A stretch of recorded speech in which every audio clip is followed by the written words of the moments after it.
সুযোগের মূল কথা আপোষ না সংগ্রাম,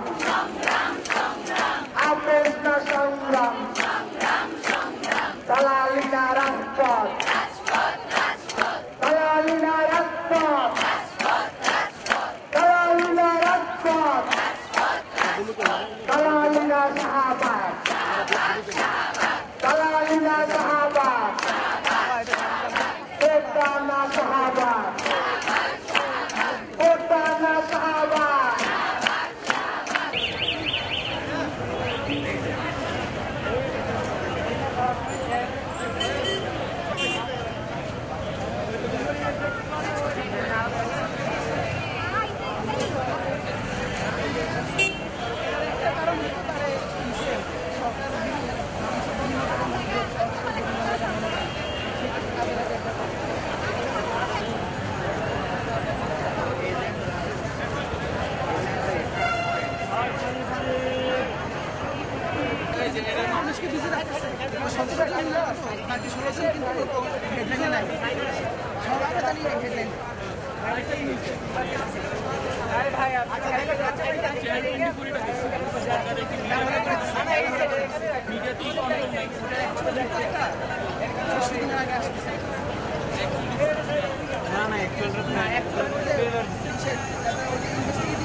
You get the point.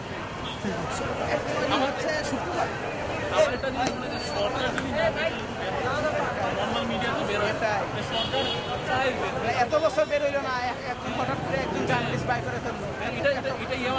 Journalist তো আমি এর জন্যই বলতেছি আমার এই জিনিসগুলো অনেকটা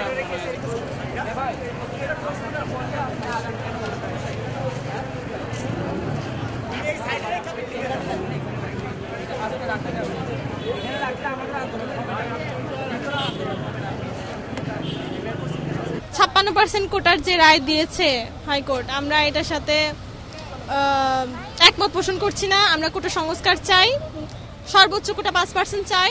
এজন্য আমরা মাঠে, এই জন্য আমরা রাজপথে। আমরা চাচ্ছি যে আমাদের মেধার মূল্য দেওয়া হোক। আমরা পড়াশোনা করে একটা জায়গায় যাব বড় হয়ে, তখন যদি চাকরির ক্ষেত্রে কোটায় যদি 56% হয় তাহলে মেধা তো আর থাকলো না। তো আমরা চাচ্ছি যে কোটা হচ্ছে সর্বোচ্চ 5% এনে আমাদের মেধার মূল্য দেওয়া হোক। মানা না মানা ছাড়া আমরাই দেশের ভবিষ্যৎ। আমরা যদি কোনো কিছু নিয়ে আন্দোলন করি, সেটা না মেনে তো দেশ চলতে পারে না। আমরা যা বলবো আমাদের হচ্ছে মেধার মূল্যের জন্য, আমরা একটা ন্যায্য দাবি আদায়ের জন্য রাজপথে আছি। এমন তো না যে আমরা কোনো বিশৃঙ্খলা করে হচ্ছে ইয়েতে আছি। আমরা ন্যায্য দাবি আদায়ের জন্য রাজপথে আছি। আমাদের এ দাবি মানতেই হবে। যে পর্যন্ত না মানবে সে পর্যন্ত আমরা অনড়, আমরা রাস্তায় থাকবো। এই তো। এর আগেও বিভিন্ন সময় যুগে যুগে কোঠা নিয়ে আন্দোলন হয়েছে এবং সরকার একটা বারবারই একটা ধামাচাপা দিয়ে একটা পার হয়ে গেছে। এখন আজকে তো আপনাদের আন্দোলনের গতি অনেক বেগবান দেখা যাচ্ছে। আসলে আপনারা কি চাচ্ছেন, আসলে সরকারের কাছে কি চাচ্ছেন? আমরা চাচ্ছি এই কোটার সমস্যা যেন আর বছরের পর বছর না চলে। 18 সালে যেটা একদম বাতিল হয়ে গেছে, আমরা এরকমও চাই না। আমরা চাই ক্ষুদ্র নৃগোষ্ঠী যারা আছে, প্রতিবন্ধী যারা আছে, তারা কোটার দাবিদার, তাদের কোটা প্রাপ্য। দরকার পড়লে আমরা তাদের জন্যও দাঁড়াতে পারি রাজপথে। আমরা চাচ্ছি যে যারা আসলে কোটা ডিজার্ভ করে তারা যেন কোটা পায়, আর তাছাড়া যেন মেধাবীরা দেশের উচ্চ পর্যায়ে যেতে পারে। অবশ্যই মুক্তিযোদ্ধাদের আমরা সর্বোচ্চ পরিমাণে সম্মান করি, তাদের জন্যই আজকে আমরা স্বাধীন বাংলাদেশে আছি।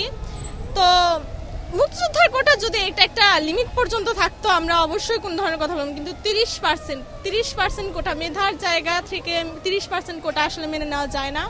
মুক্তিযোদ্ধারা যদি আজকে থাকতেন তারাও কখনোই মেনে নিতেন না যে হচ্ছে তাদের বংশ পরম্পরায় 30% কোটা হচ্ছে। তো আসলে মুক্তিযোদ্ধাদের পক্ষে আমরা কাজ করছি। তারা বৈষম্য দূর করার জন্য 1971 সালে যুদ্ধ করেছেন, আমরাও আজকে বৈষম্য দূর করার জন্য রাস্তায় নেমেছি।